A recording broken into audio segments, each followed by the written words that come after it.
Regarding sa medical and surgical mission kang West Visayas State University, kapasalamat gid ako as kagawad kay grabe gid kadako nga bulig sa amon barangay kag sa iban pagid nga barangay such as ang Supa, Kansilayan, Parara Norte, Parara Sur, as well as ang Tadpael naka-avail gid kag ang poblasyon puno.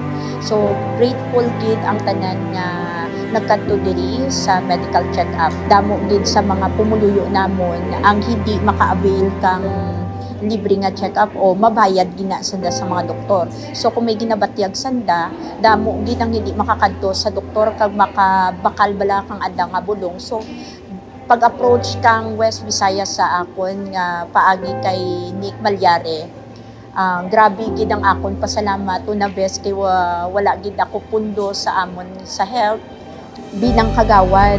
Dako nga privilege sa amon nga may ara nga mga parehas ninyo sa West nga maghatag kang libre nga serbisyo kag libre nga bulong sa amon.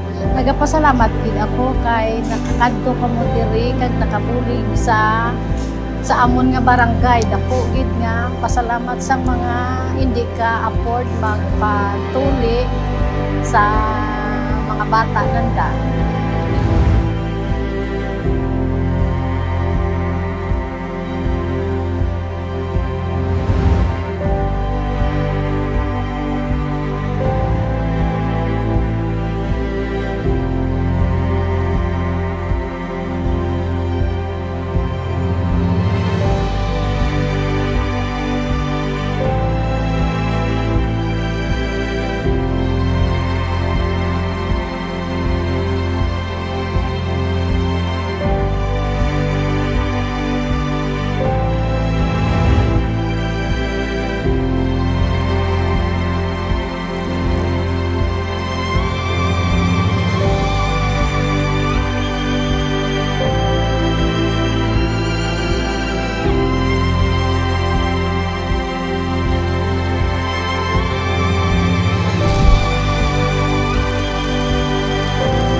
Kami gali ang batch na gitab.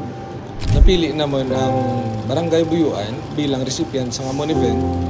Kay tungod madamo man sa amon ang diri nagdako, diri man naghalin, kag amon yang amon pamaagi nga mag-give back man sa kundin kami naghalin.